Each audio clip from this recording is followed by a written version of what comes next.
Entonces, la familia de los Balaguer eh, tiene una importancia vital en la historia de España. De hecho, el infante don Juan Manuel, que no era infante, pero él se autotitulaba infante, nadie le decía nada. Él se autotitulaba. Podéis ver en alguna crónica por ahí que incluso llegó a acuñar moneda en su propio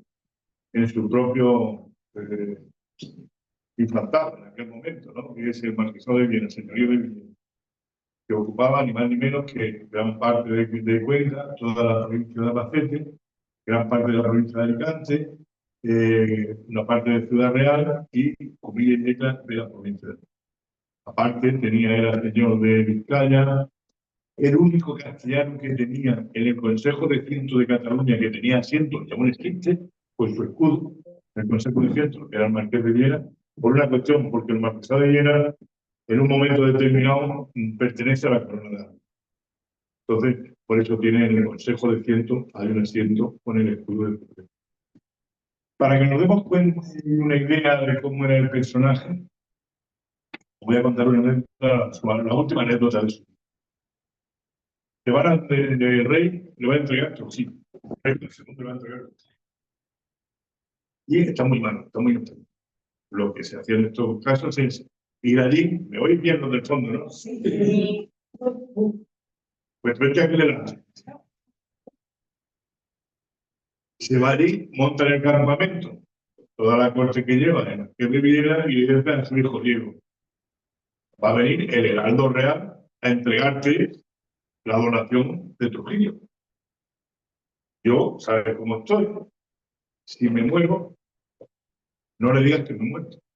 Cuando venga, tú le dices que estoy descansando, lo que sea, y hasta que no te entregue el documento, no le digas lo que ha pasado. Y así ocurre. El hombre se retira a su tienda, se muere. Todo esto llega al heraldo de Juan II, y tu padre está descansando. Es que está delicado, no lo podemos molestar ahora mismo, que está descansando.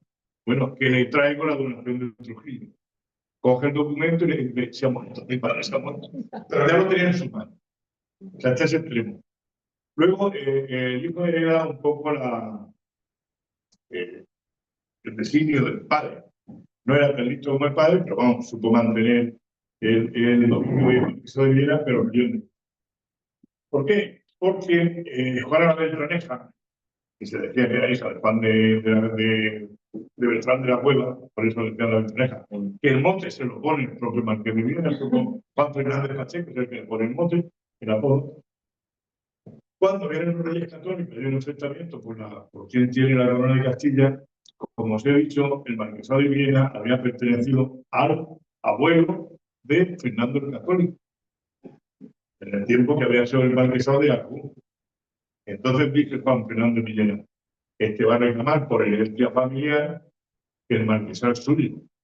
¿Qué hago? Me pongo de parte de Juana Beltraneja, a la que él no podía ver, en contra de los reyes católicos, para que no le quiten el Marquesado.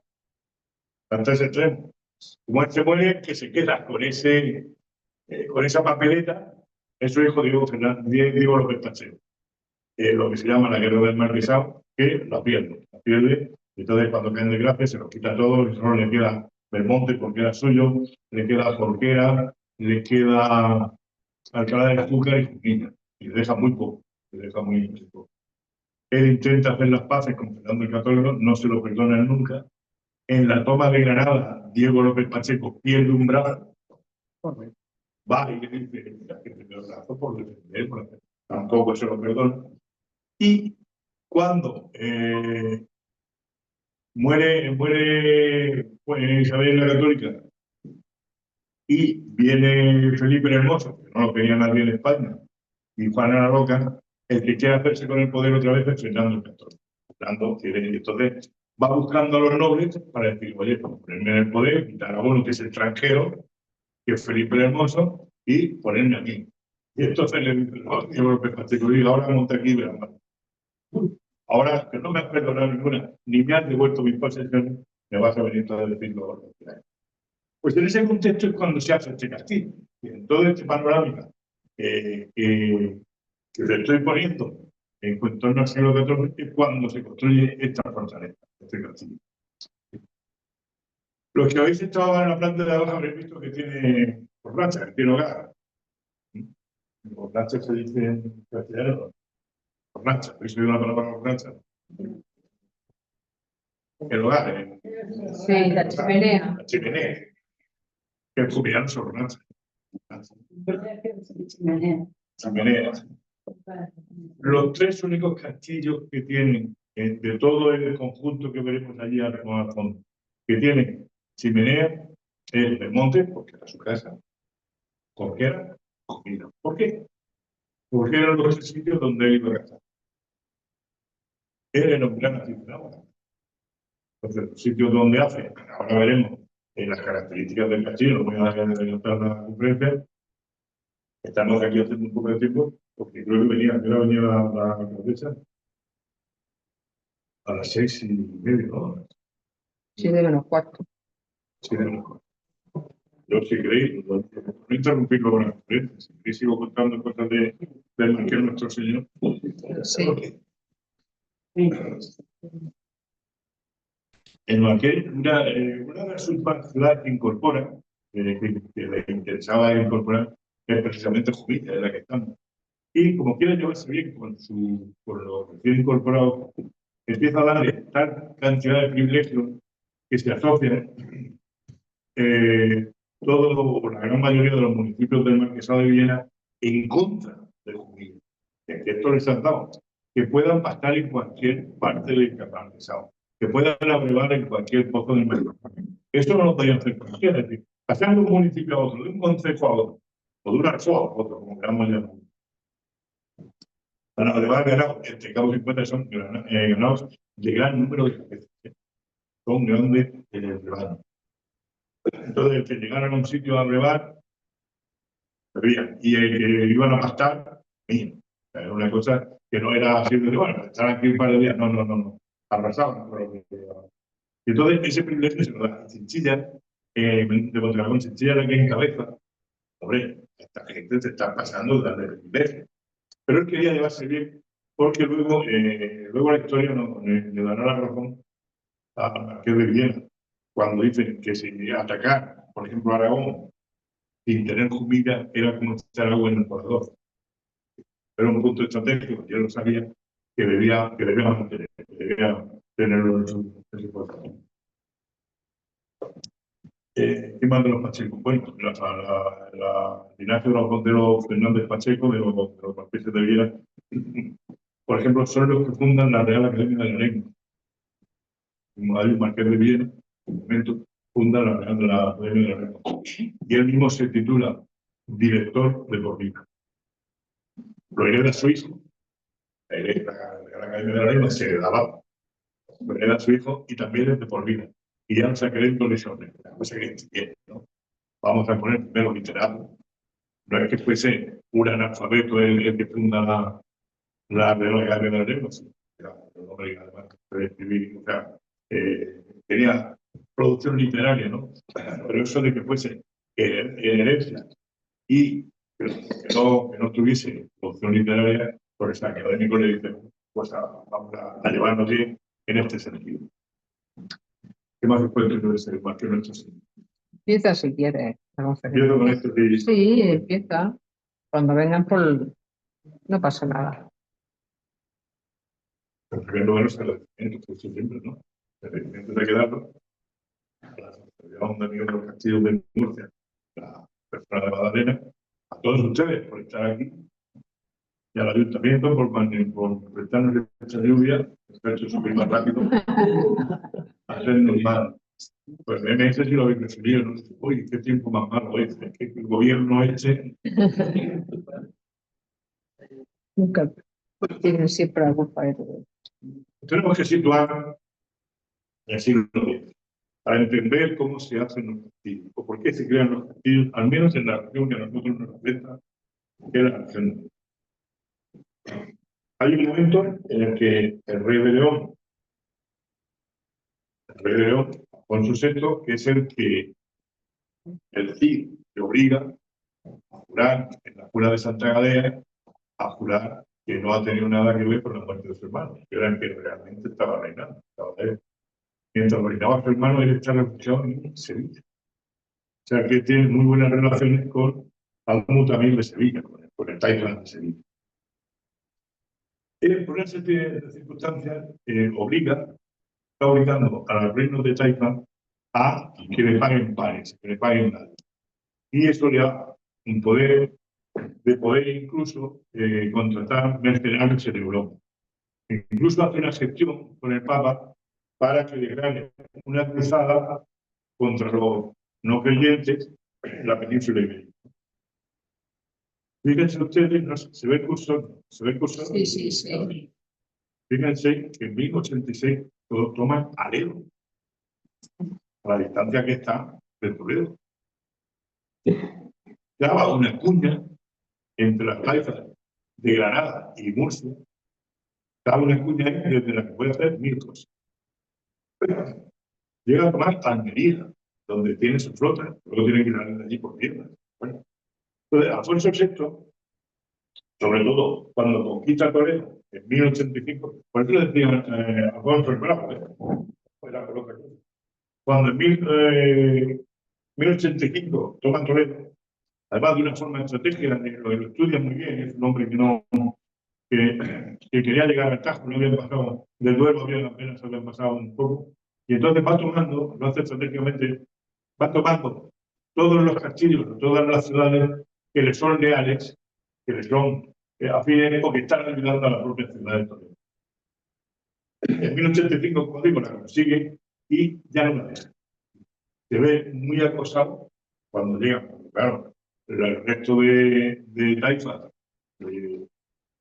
se ven amenazadas, la de Extremadura, o sea, la de Badajoz, de la Badajoz, la de Córdoba, la de Sevilla, la propia de Murcia, la de Valencia, la de Zaragoza, y van y le piden permiso a los almohadas. Primero son los permisos, no, les piden ayuda a los almohadas. Los almohades que habían creado un imperio en el norte de África que no dejaban de ser bereberes.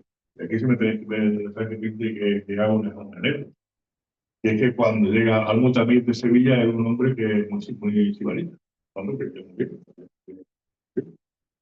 Y cuando llega el jefe de los almorávides a Sevilla, y le dice que llevan una vida depravada, nosotros depravados, que no tenéis las normas que marcan. Es que bebe vino que lleva alcohol. Y algún también dice, ¿es el bueno que es? El asombro es que, claro, que le cuente la historia del vino al bereber. La historia del vino, yo ni sabía lo que era, por el hambre que han quitado del vino. El vino en el Mediterráneo hace un alimento. Luego, dentro del mundo islámico, de los 4 ríos que hay en el paraíso, está agua, leche, miel y vino. Entonces viene el bereber y dice, ¿qué vino? ¿Qué pasó? Que tú no bebes, muchacho. No sabes lo que te estás perdiendo. Entonces, vienen con esa necesidad, efectivamente, los almorávides contienen a Alfonso VI, y entonces cuando se crea toda la inestabilidad, es que a partir del siglo XI, perdón, es cuando se crea toda la inestabilidad. ¿Y qué puede hacer la población entonces? Se castilla. En esos momentos, casi todos los castillos de la región de Murcia, salvo este que les pongo aquí, que es el de las Pareras, de Alhama, ¿lo vais a ver o lo habéis visto? ¿Lo visteis ayer? ¿No lo viste? Lo está restaurando y hemos quedado cuando acabe la restauración en ir. Yo lo enseño, Pepe Baños.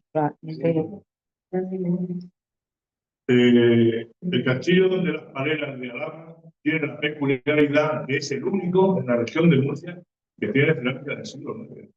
100 años antes de toda esta inestabilidad de las almorávides, que es lo que hace que la gente se encastille, que la gente busque la seguridad. Y con las maneras, no. Lo que pasa es que también es un clinch, es un castillo. Pero todo lo demás, casi todos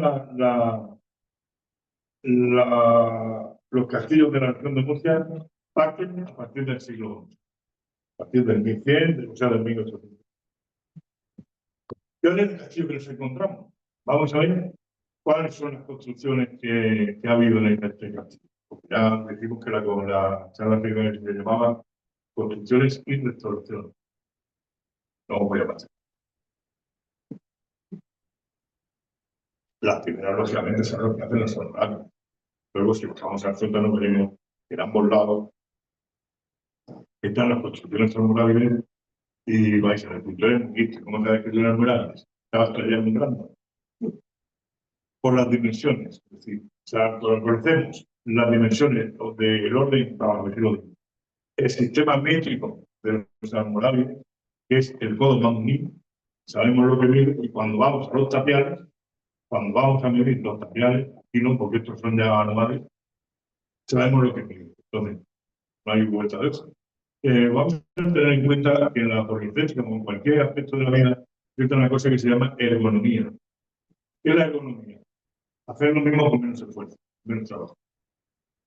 Entonces, y puedo contar la anécdota de este castillo, precisamente. Cuando el arquitecto municipal y yo empezamos a levantar la primera planta que se hizo de este castillo, nos subíamos por la tarde, porque por la mañana trabajamos en el ayuntamiento, y aquello no nos salía nunca. Ciento no sé cuánto con 27, ciento no con 80. Esto no tiene que. Y entonces me llama una noche el arquitecto y me dice, mañana vamos a medir en varas castellanas. Sí, yo lo digo. La sorpresa que nos llevamos cuando llegamos aquí es 5 por 6 por 3. Vara y media no tiene mucho. 5 por 2. Las almenas, cuando subamos arriba, miden una vara por una vara por una vara. Es complicado en la vida. Eso lo haremos al final de la vara castellana, vamos a por las almenas, sobre todo las almenas. Entonces, ¿qué quiere decir con esto? Que cuando llegas al codo Mamuní, cuando tienes que medir una distancia, son 3, 2, 1, 5, 1 y medio más. ¿Vale? Porque para el tracista, para el almanife, para el albañil, es mucho más fácil tener la tabla ya hecha a metro, en este caso a vara o a codo, que lo están partiendo 1,27 y 2,5, pero claro. Lo de la chorreita del Tunyaí, pues es para la comida, no para. Entonces, lo que se hace en este momento, lo que construye son una fortificación, la torre del homenaje, que está muy transformada, pero lo que sí se ha respetado siempre, como hasta ahora, es la ciudadela, todo lo que es la casa, lo que encierra la ciudadela. Y como en la ciudadela hemos pasado por esta carretera, por el centrado, toda la ciudadela está hecha con encofrado. Encofrado que además, en este caso yo digo que es almohada. Está hecho sobre los cimientos, sobre lo que habían hecho los hermanos. Porque en este momento, cuando se está reforzando en época islámica, el castillo de Comillas es la época del rey Lobo, que es otra época que sale de comer aparte también. Que luego mandaba mucha ropa también. Otros sibaritas, otro señor que había vino. Bueno, pero una cosa.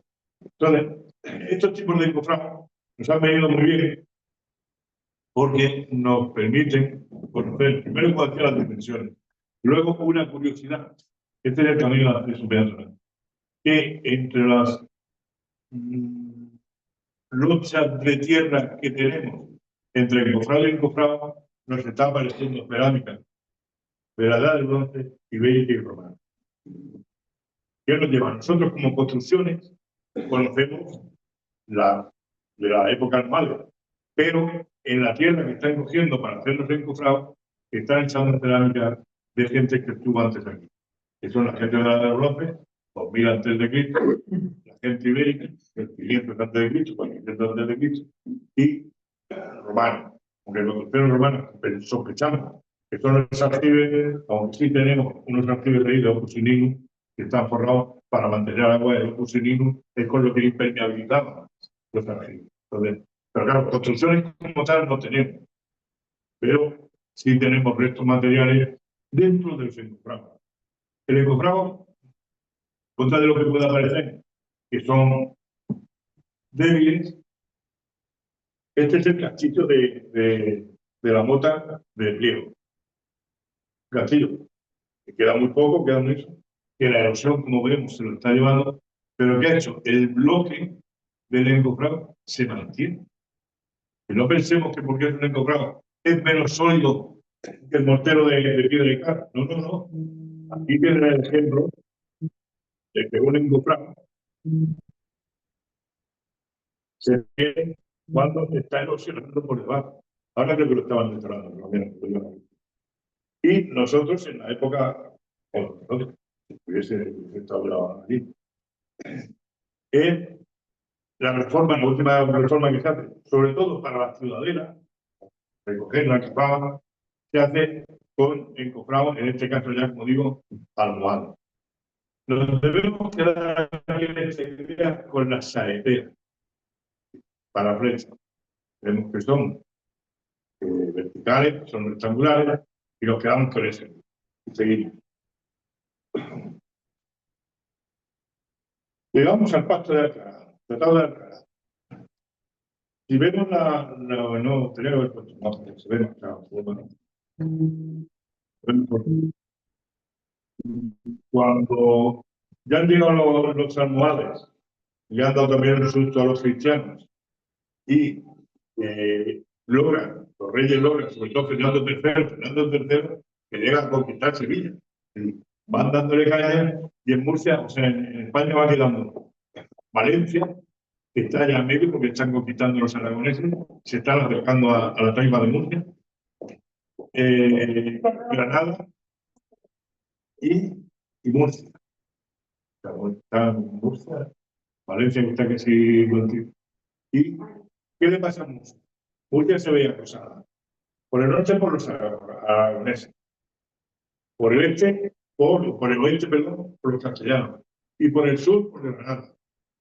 Tiene que salir de la situación. Entonces, cuando se muere el Renovo, cuando se muere el CUP, se crea un caos de gobierno y tienen que buscar una solución. ¿Cuál es la solución? Se juntan los arrayas de todos los municipios y se van a aclarar que sabe que está el príncipe Alfonso, el futuro Alfonso de Gonzalo. Y se rinde. Si nos respetan la vida y las propiedades y la religión, nos rendimos. Pasamos a ser parte del reino. Y efectivamente, Fernando III asume enseguida que es rey de León, de Castilla, de Asturias, de Galicia, de Aragón y de Murcia. En ese momento asume el reino de Murcia. La verdad es que en estos momentos, Alfonso, que es príncipe, viene a ver qué tierras son las que le han ofrecido.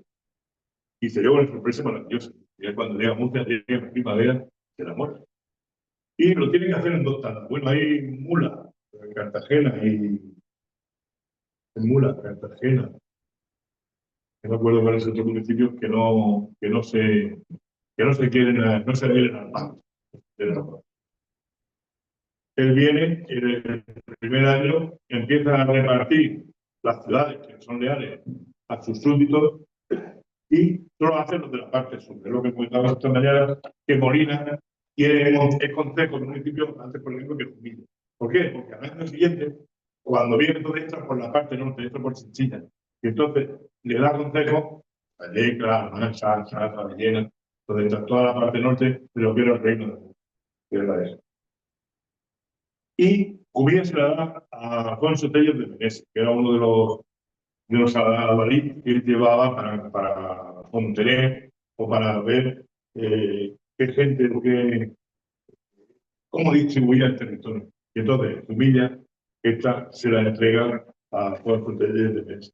Y a Alfonso Tello de Meneses se encuentra esto. Este sería el aspecto de la ciudadela del castillo. Y tenemos todos los homenajes, vemos que todo es cuadrado, todo esto puede poner en cajones. Ya empieza la pequeña iglesia con el rollo de justicia, la estación del rollo. ¿Por qué pensáis del rollo?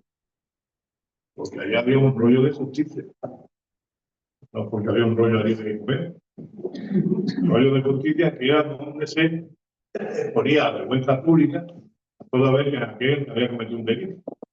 O incluso al que se iba a justiciar, primero se le ponía allí para decir, este es abogado. El rollo de justicia tiene esa misión, tiene esa. Y esto es lo que se encuentra en Alfonso Tello de Meneses. Con la evolución del tiempo, y ya hemos visto que lo que mantenemos son construcciones de índole islámica, las que hemos visto de los cajones de encontrado, de los almohades. Y el que va a hacer la gran transformación es el señor del que hemos empezado ahora, ¿no? El Marqués de Vigo. No vamos a repetir que empieza con Manuel, empata con Juan Manuel. Ojo, la de Diego Manuel se mantiene, ¿eh? Juan Manuel, no sé cuánto Manuel, el apellido Manuel se mantiene como algo de linaje que viene noble, que es de nobleza, que no es algo bien justo. Y, como decíamos, en 1452 al segundo le da humilla al Marqués de Vigo. Aquí vemos todo el, lo que luego lo podemos ver allí, porque ayer estoy dibujado con los castillos, menos Caudete. Caudete nunca deja de ser el marquesado de Viena. Es el islote que está siempre ahí. Y de hecho los caudetanos están muy orgullosos de ellos porque siempre han sido independientes. Cuando hablas con un caudetano, hablas que nosotros somos. Esto es lo que tenemos que ver aquí. Entonces, todo este territorio es prácticamente. Ahora viene la tierra, pasa, pasa. Sí. ¿Qué pasa? Sí, pero nos aburrimos. Si no te importa repetir. Entonces, ¿qué te pasa tú? Pero un minuto que no te queda ver.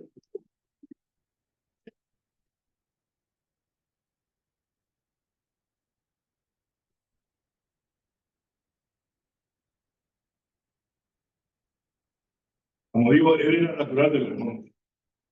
Igual que la Universidad de Belmonte, muy característica, que además Viena era también maestra de la Orden de Santiago.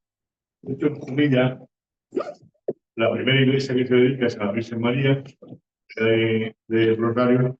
Primero la que hay aquí, que es Santa María de Granada.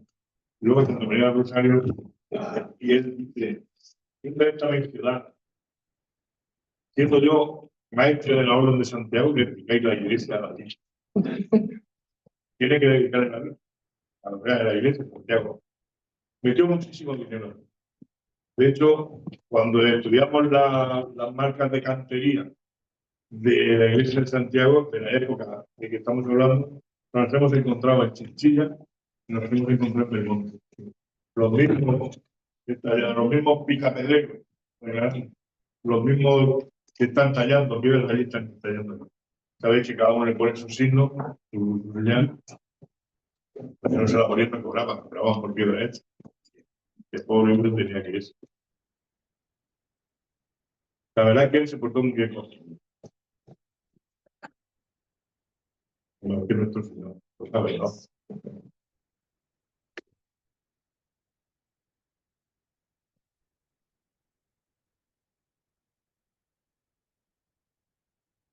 Luego, es muy característico en muchos sitios veis los canderos. Pero con plaza, ¿verdad? Este es un elemento propio de los villanos, de los pacegos. Y lo que vemos aquí en los laterales, las franjas amarillas con las líneas azules, es que su madre era portuguesa y era el apellido Artues. Por eso están las franjas amarillas con las bandas de cuña, porque era Acuña. Luego, cuando bajemos, si queréis, explicamos también el escudo de Cumilla, que tiene su cosa. ¿No? Aquí tienes el tour, entonces tienes una cadera.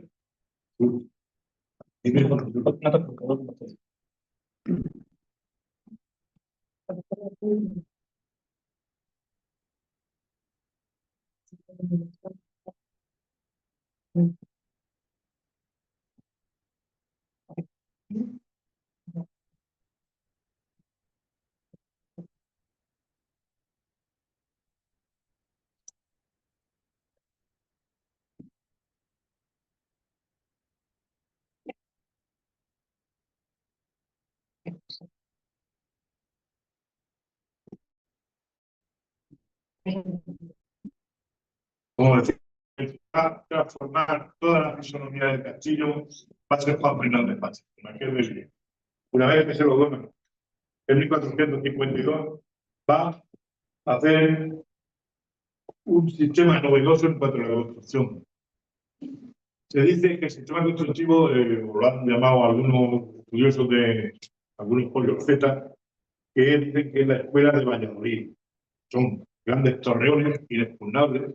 De hecho, este castillo jamás se toma al asalto, siempre es por asedio. Las 2 veces que se toma es por asedio, por cansancio, porque los matan de hambre. Entonces dicen que la escuela de Valladolid es la que está, la que propone esto.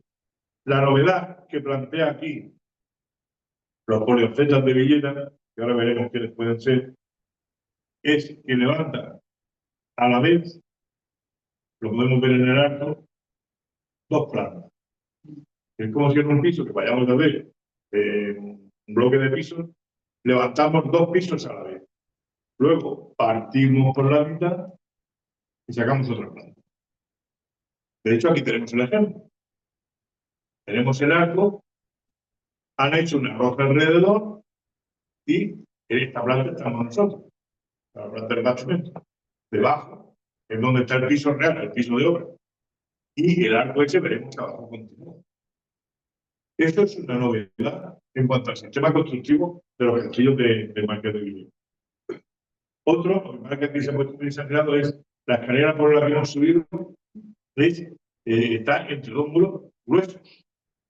¿Por qué? Porque es sin llegar a artillería. Ahora vamos a ver que cambiamos las saeteras por tronetas, por donde podemos disparar. Se cree que toda la ornamentación, todo lo que es la parte bonita y todo lo que es el diseño y tal, es de Juan Guas y de Pérez Conde, que son 2 ingenieros que tiene el Marqués de Villena en nómina. Viene construyendo, por ejemplo, en Chinchilla, lo viene construyendo en Belmonte. Y que el poliorceta, como tal, es Gonzalo de Saavedra. Gonzalo de Saavedra es el que diseña todo esto que les estoy contando. Vamos a levantar 2 plantas de un golpe y luego partimos por la mitad y lo hacemos. Hay quien ha querido ver también a Jarequín de Bruselas. Jarequín de Bruselas es el que hace el castillo del monte, que tiene las torres igual que él, y la planta es irregular como esta. ¿Es el ritmo o el que aquí se copia de allí? No sabemos. En este caso tenemos. Entonces, esta es la planta de sótano. Como vemos, levantan todo el trabajo. Esta de arriba es el piso de la de abajo, de la sala del alcaide. Y luego aquí vemos la roza que se hace para sacar otra planta, que es la planta de la tropa. Como vemos, el arco se volverá a quedar a medio como ese, volverá a cortarse, pero tendremos 2 espacios con una sola construcción. Además, lo haremos de madera, punto. Es lo que hemos tratado de imitar. De hecho, ¿saben ustedes lo que están tapando esos cristales? Los mechinales del andamio que hace para poder hacer el alaúde. Esos son los mechinales donde se metían los palos para construir y hacer la mega bóveda. Por la bóveda de medio punto. Yo propuse, ahora se está mirando al cielo, pero yo propuse poner ahí una sombra chileca. No me hicieron caso, pero bueno, es algo que está. Este castillo se construye entre 1550 y 1556. 3 años parece poco tiempo. Pero vamos, parece ser que la fiebre constructiva del Marqués de Villena en los años 50-60, 40-50, pero 40-50 del siglo XX es febril, es una cosa febril, es una cosa que está construyendo en 3 o 4 sitios a la vez. Por eso es difícil luego asignar que un castillo sea de uno o sea de otro. Lo que les decía, esta es la planta en la que estamos nosotros y esta es la de arriba y de abajo. El piso es falso, estamos pisando. De hecho, cuando andamos fuerte, se mueve. Se mueve. A ver si nos hundimos. A ver si nos hundimos. Porque se ha ahorrado una cantidad de mano de obra impresionante. Y tiene la solidez que puede tener cualquier castillo. Cualquier castillo que además quiero insistir en lo de la chimenea. Pero de la chimenea lo tenía reservado para hacerlo en la exposición de los 3 castillos que había, porque era el Monte Jumilla, era. Fíjense ustedes que una vez terminado o ya sin uso, este castillo, cuando a partir del siglo XVI ya no tiene uso, solo queda un administrador de los bienes del Marqués de Villena, porque su vida pertenece al marquesado hasta las Cortes de Cádiz. No pensemos que hasta que se suprime el señorío en 1830 y tanto, su vida pertenece al marquesado de Villena. De hecho, se crea un partido antimarqués en Jumilla, en el siglo XVIII, y el marqués seguía viniendo a Jumilla a cazar, los marqueses, los marqueses. Y como ya no tienen castillo, se alojaban en el convento franciscano de Santa Ana. Y muchas veces, cuando iban a Roma, de Roma traían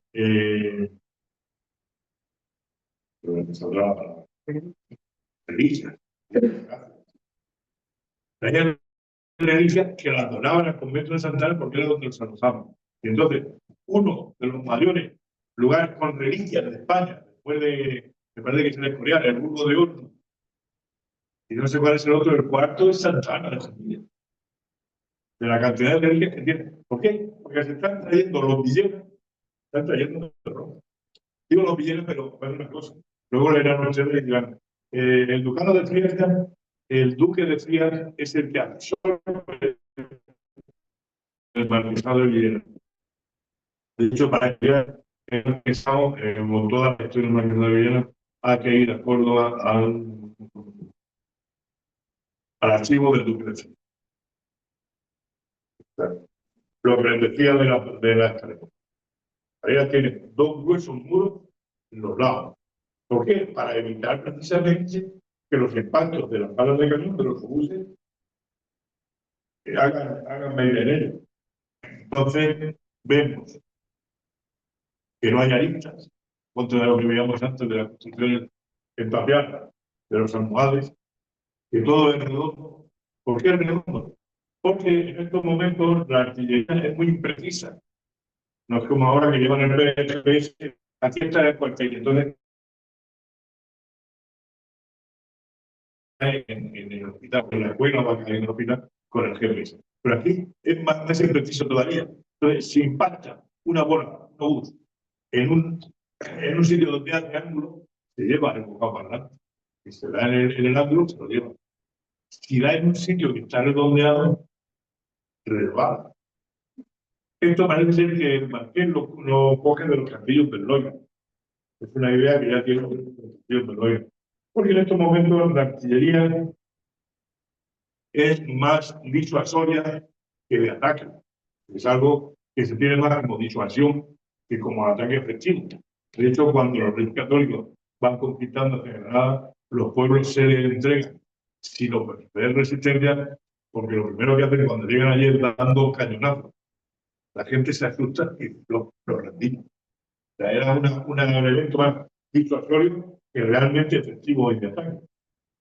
Nos vamos a quedar en que la parte esta de atrás no tiene, ahora si subimos a la terraza, no tiene almenas, porque había una pieza de artillería que apuntaba hacia dónde, hacia dónde hemos venido nosotros, que es la parte más fácil de acceder al castillo.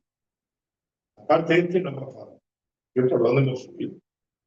Entonces, ¿qué hacemos? Ponemos una pieza de artillería ahí.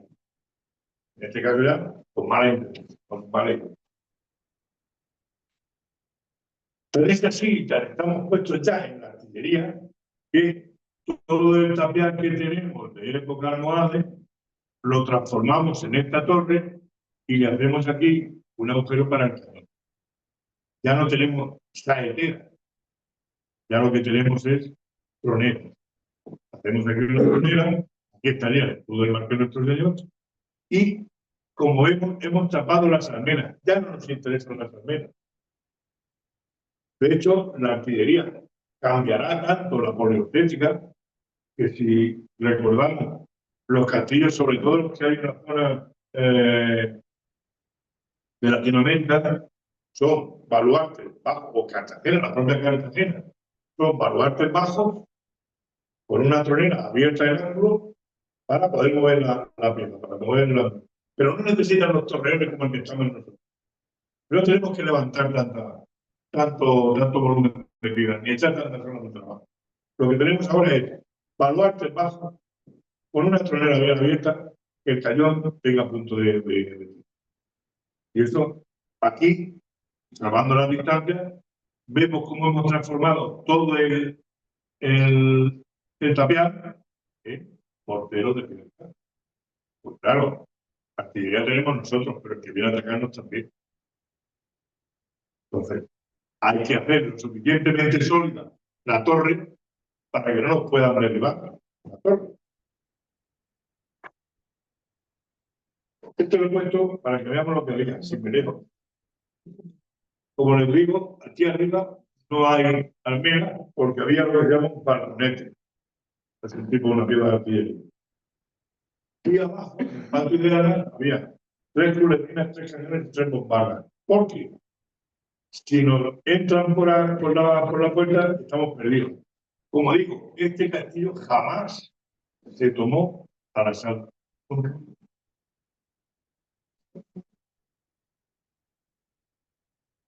Pasamos del Martín Nuestro Señor, nos olvidamos del castillo, como digo, pierde función bélica, que queda un administrador, pero el castillo sigue siendo el marqués, el duque de Triana en este caso. ¿Qué pasa en la guerra del sucesión?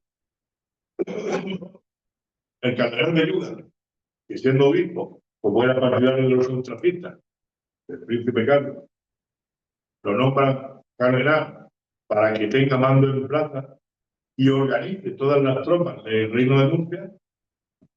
Él coge el castillo de Jumilla, que está medio en ruinas, no en ruinas del todo, pero medio en ruinas, aún lo puede, hace un montón de obras en yeso y cascote, es decir, se diferenciaban perfectamente, son las yeso y cascote, y esto lo tiene como cuartel de retaguardia.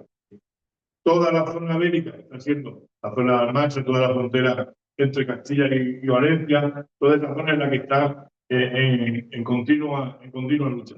Y es lo que está haciendo las tropas para que descansen. Se las trae aquí, descansan y está mandando tropas de refresco al frente. Esto es una idea de Ayuda. Y hace grandes reformas. Todas, insisto, de ellas tampoco dispondría de mucho dinero, ¿no? Supongo yo que. Y las reformas, digo que son importantes porque además conocemos quién las diseña, esa ropa. El capitán José de Ilague es el que tiene la potestad, o sea, la obligación o el encargo de diseñar cómo debe ser todo el castillo de Jumilla para que descanse de esa tropa. Y Lucas de la Laza y José López, que eran Jumilla los dos, son los que se encargan de acondicionar todas las zonas para que esté descansando la tropa y tengan el avituallamiento pertinente. ¿Qué ocurre? Con los arqueólogos, somos unos desalmados, vienen hecho y eso lo quitamos. Pero para la salida, si dejamos un trozo, porque la puerta ya no existía, la puerta de entrada por donde uno entra con la reja, ya no existía, y ese ve la obligación, o los arquitectos, los taxistas se ven la obligación de levantar una de yeso. Una de yeso que cuando yo, de chiquillo, le conocí, estaba también medio en ruina, que la de la época, aún se conservaba de la época de una cosa que estaba. Y lamentable, probablemente no, pero un poquito, era una estatua. Termino y luego lo hacemos. Yo digo la Venga, vente para acá. Venidos para acá.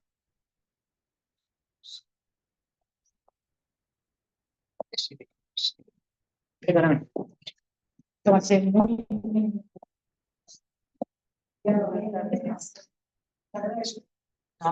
Hola, Asun. Bueno, ¿Qué tal? debe la alcaldesa.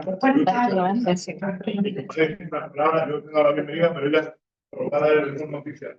Pero muy, vamos, porque lo que no quiero es interrumpir a nuestro querido amigo Emiliano, porque sé que está una participación interesantísima, bueno, está con una guerra ahora mismo, pero bueno, que os quiero agradecer por visitar Jumilla.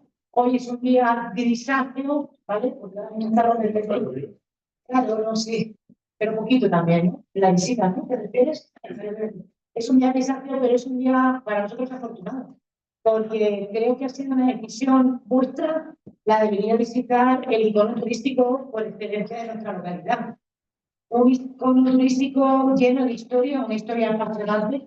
Como ahora vamos a contar, o estará contando en este caso Emiliano, que le agradezco realmente pues, todo lo que ha hecho para poder traer esa familia. Magdalena, ¿quién es? Ahí, presidenta.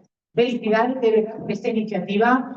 Y bueno, no sé de qué punto de la región estáis, de todos sitios, de la región de No te han dejado de sacar barro de la zona del Mar Menor para mí. No tienes dejado de quitar el barro. Han venido a beber agua potable, porque por aquí a lo mejor no tenían, ¿no? Se han venido sin luchar. Ah, mira, sin duda. Bueno, pues aquí en temas de agua tampoco estemos muy libres. Bueno, pues como decía, felicidades, enhorabuena. Espero que esta historia, que la historia de la apasionante de nuestro castillo, os enriquezca. Sé que la conocéis muchos de los presentes y solamente darle la bienvenida. Yo me voy a sentar como una persona que escucha para aprender, porque de Emiliano Hernández lo que hay que hacer es aprender. Este hombre es maravilloso en ese sentido. ¿Vale? Gracias, Emiliano, y gracias a vosotros.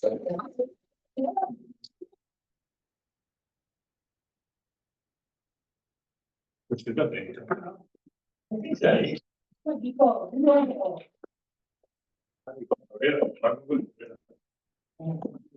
Como decía, la Guerra de Sucesión es un cuartel el partido comienza a utilizar como cuartel de retaguardia, de reposición de tropas. Os he contado por qué hace la belluga Roma al cardenal y de obispo al cardenal, pero no os he contado la segunda parte de lo que implicaba. En el siglo XVIII, que te nombraba el cardenal, te tenía que ir directamente a Roma. El cardenal no se podía quedar aquí. La belluga lo nombra el cardenal para que tenga un mando en plata, pero eso implicaba automáticamente que se tenía que ir a Roma. Pero como está la guerra de sucesión, y eres partidario de los Borbones, yo no me voy. Y se queda y organiza todo esto que estamos diciendo. Tiene a sus arquitectos y tiene a su tropa organizando. Es el que organiza en todo el reino de Murcia. Por eso son partidarios todos de los Borbones, no de los australistas. Insisto, son obras menores, sí a gran escala, pero hechas de yeso y carne. Que hemos hecho desaparecer los criminales de los arqueólogos. Luego llega la guerra de independencia, donde el castillo vuelve a tener otra importancia. Cuando llega el arquitecto Cayetano Morata, que es el que manda la Junta Provincial de Defensa Unida, para ver qué se puede organizar aquí por si viniesen los franceses. Lo primero que dice es el castillo. Ojo, el duque de Frías es afrancesado. Es uno de los que se va con José Bonaparte. Cuando sale de España se va a Francia. ¿Qué hace entonces el gobierno? Gobierno provisional. Requisa todos los bienes del duque de Frías. Entre ellos este castillo.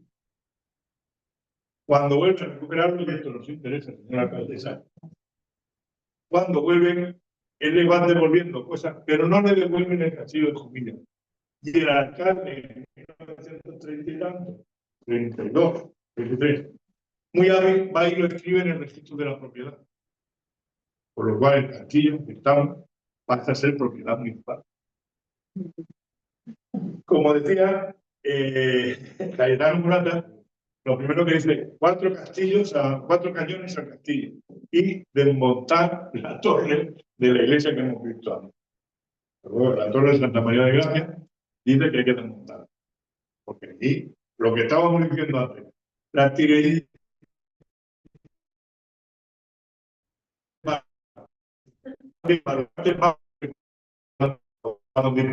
y sobre todo movilidad de los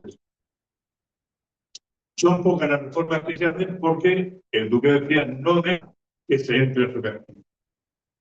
La reforma se hace fuera de lo que es la torre de los Minas, que están 4 piezas de artillería por temores cuando vengan los franceses. La verdad es que los franceses cuando vienen se llevan una sorpresa. La retirada que hace Sur, les decían, sus propios compañeros les decían, los bandidos del sur, que cuando pierde la batalla, cuando pierde la guerra en Andalucía y se tiene que retirar a reunirse con el resto de los mariscales en Francia, vienen arrasándolo todo desde Andalucía a Francia, de Francia a Valencia. Vienen desde Andalucía a Valencia, arrasándolo todo. Son unos saltadores, son unos pistoleros. ¿Qué ocurre cuando atacan piezas, atacan en Calatárrago? Porque cuando lo que decíamos de la artillería, cuando llegan a Caravaca, el castillo tiene también de la artillería. Y ya no se afecta. Es lo que decíamos el aspecto disuasorio que tiene el castillo. Pero si saquean Calatárraga, si saquean piezas, y cuando viene la unidad en 1812, ¿qué se encuentra? Ya hay una epidemia de peste amarilla.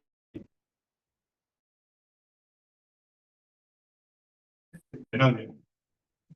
Y de hecho, a los tres que entran, los tres soldados no se arrestan. Porque lógicamente, si se infectan de la fiebre amarilla, lo cogen todas las tropas. Entonces, aquí se encuentran, de hecho, entran los médicos franceses a buscar al médico que estaba atendiendo a la población en aquel momento, que la diezma, población enfermera llega a las pero no entran y no hacen, no hay un problema de saqueo como puede haber en tierra, por ejemplo, en el Madero. Tras la guerra de independencia, el castillo se utiliza primero como lazareto, donde todos aquellos que tienen una epidemia o tienen lebrotal se refugian ahí. Después se utiliza como cárcel, pero tiene un problema, y es que en un momento determinado, en 1842 y 41, hay una fuga de presos. ¡Qué casualidad! Se fuga el jefe de una partida de bandoleros con sus bandoleros. Y no se va nadie más. Y dijeron, esto hay que cortarlo. Total, que a partir del año 41, 1841, el castillo tiene que abandonar su suerte. Y esto es lo que nos encontramos. Los que subíamos a jugar aquí. ¿Qué se lleva uno del castillo una vez que está abandonado? Las piedras encuadradas. Todas las ventanas, todas las puertas, las vaciamos. Porque lo que nos interesa son las piedras encuadradas. Y luego, otra cosa que se hace también es las piedras de gran volumen se bajan a Jumilla para ponerlas en las esquinas de las casas para que cuando el carro va a girar con el cubo de la rueda no rompa el tabique, no rompa el ángulo, no rompa la esquina. Ese ingenio lo tenemos, lo vemos en Jumilla. Piedras de gran volumen que sobresalen de la casa para que el carro no se acerque a romper la esquina de la casa. Pero, como vemos, se abandona la suerte. Y es que era una obra municipal.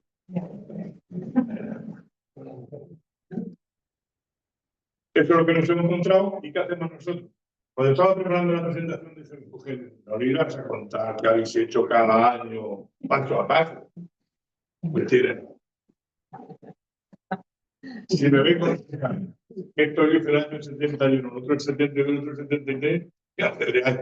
O me tiráis castillo abajo.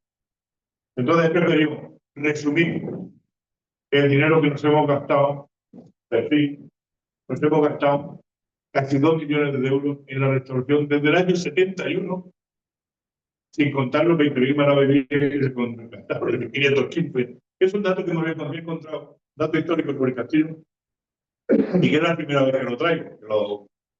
Preparando la charla y buscando información, me ha parecido este dato que es nuevo, me ha parecido curioso, ¿no? Que en 1515, con cargo a la renta municipal del ayuntamiento, se gastaron 20.000 maravillas en reparaciones del castillo.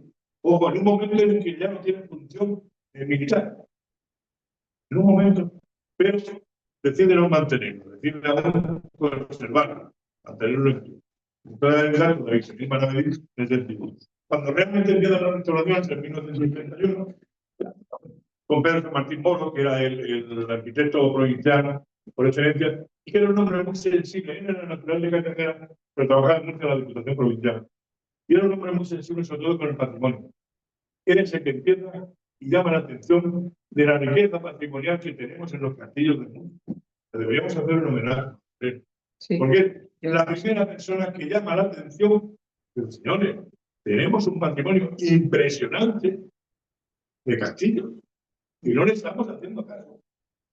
Y gracias a Dios, a nosotros, es de los primeros que empieza a poner los 480.000 euros en el 71. Y nos da 375.000 euros para arreglar en tierra el camino por el que hemos subido. Hay fotografías con un motopico de esos arreglando el camino para poder subir. La Diputación Provincial, como ven, se va haciendo cargo de, sobre todo, las tres primeras grandes restauraciones. Gracias precisamente a Europa, que como digo, debemos hacerle un homenaje, porque fue el arquitecto provincial que fue el primero en llamar la atención sobre este tema. Luego ya vemos que se han ido haciendo yo lo he visto, que lo pone todo en euros, yo lo quería poner todo por lo que era en eso. Hay algunas cuestiones que no hemos podido valorar, por ejemplo, la colocación del estudio de arriba de las escaleras, que se fue presupuesto municipal, pero no he encontrado el expediente, no he podido ver. Luego, el INEC, bueno, no tenemos acceso al INEC, que se hace en la limpieza del patio de armas, que además estuvimos casi 2 meses en el año 82, fue de las primeras obras que yo dirigí como arqueólogo. Y luego tenemos el proyecto de la escuela taller. La escuela taller, que dura 3 años, aquí se echaron 9 meses en limpiar toda la ermita, todo lo que es la iglesia Santa María de Gracia. No lo hemos podido valorar. Lo que sí hemos podido valorar, en total, nos suman 1.915.000 euros que se han invertido aquí, en recuperar todo lo que estamos viendo. Pero vemos a ese orden desmantelado. No echarían en el cachín de 1000 cuentas, ya sería aquí desmantelado. Las paredes estarían con tapices. Y sabemos que la bóveda de cañón estaba forrada de madera, de lamas de madera. Nos quedan las muestras abajo. O sea, que sería acogedor. No es la frialdad que nosotros vemos aquí ahora mismo. Lamentable, y era un ambiente acogedor, un ambiente agradable. Arquitectos, ¿qué pasó con él? Todos estos. Empezando por el cine Pedro Martín Moro, hasta Eda Avellano y este premio Julián Montalbán, que son los que hacen el mirador que vemos ahí. Son las que diseñan el camino por el que hemos subido, en el carril y la plataforma que tenemos en miradores. Es la última obra que se hace en el 2010. Sí que tenemos, hombre, Ignacio Isasi es conocido, es un arquitecto conocido. ¿De qué haya venido tanto arquitecto a trabajar? Es de agradecer, pero aquí adolece y es donde pongo el dedo en la llaga y me pido piedras a mis propios dedos. Se ha actuado sin tener un plan director. Eso es fundamental y básico. Cada uno que ha venido aquí ha venido con su libro debajo del brazo. Necesitamos un plan director, por lo que decíamos antes. ¿Cómo sabemos que esto es lo que les decía? Esto es lo que hicieron los dos últimos arquitectos. ¿Por qué necesitamos un plan director? Porque si la anécdota que se contaba antes con el arquitecto municipal, de que aquí, si lo medimos en varas, todo sale en varas completas, una vara por 2 varas, 3 varas, no hay vara y media en ningún sitio. Si cogemos el codo mamuní de los almorávides, hay 2 codos, 3 codos, 1 codo, pero no hay codo y medio. Y eso nos lleva a un error que tenemos en el que vamos a tener toda la vida. Que las almenas de arriba, de aquí, de la torre, están a una vara por una vara. Pero en cambio, el arquitecto, ¿por qué? El arquitecto nos preguntó, a los que queremos, que sabemos algo de esto cómo va, esto así. El otro que vino y nos preguntó, que dijo, pues yo hago aquí, le echamos un sallo y lo tragamos como da la gana de la altura del tiempo. Hemos perdido el tema. Claro, y eso luego nos queda muy feo. Estas, si sabemos que están, y estas pues tenemos que partir son de la Barbie, ¿no? Unas alpinas más retusaídas, ¿no? Menos. Estas tenían menos pesticidas. Y estas sí las tenemos. Desde aquí está bien, está claro, porque esa ya más feliz. Ese es el problema de no tener un plan bien. Es fundamental que grandes obras como pueden ser los castillos tengan un plan bien. Y yo no les canso más.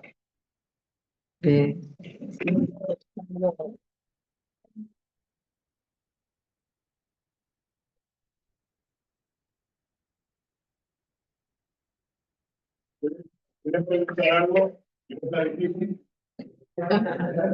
Exacto. ¿Quieres preguntar algo, alguna cosa, alguna cuestión? Yo sí que quiero dar las gracias. Es lo mismo.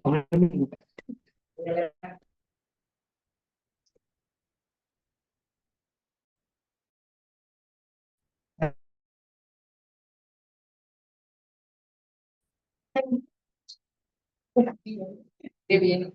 Bueno, pues, gracias por esta oportunidad.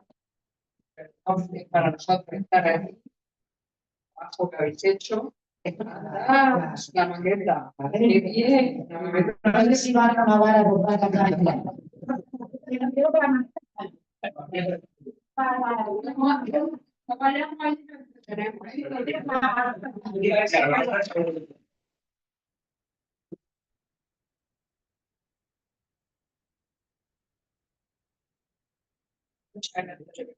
Gracias pues, por la acogida, por sumar al Día Nacional de los Castillos y gracias sobre todo por la labor que estáis. Eso es lo más importante, porque si en nuestro son los terroristas, es nuestro pasado, pero también en nuestro futuro. Si no lo conservamos, exacto. Si no lo conservamos al final, no podemos compartirlo. ¿Qué os parece?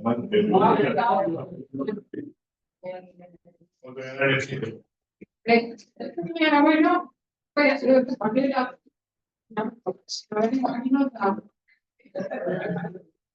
No nos ayudamos. Es aquí, la verdad es que digo, no, es que soy de lo que es patrimonio. Entonces, pues, en los pocos vecinos, como podemos ir al lado, sí,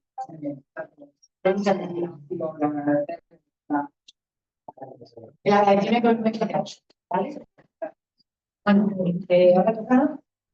No tenemos que cumplir abajo, ¿no? Sí. Que el vino comida no.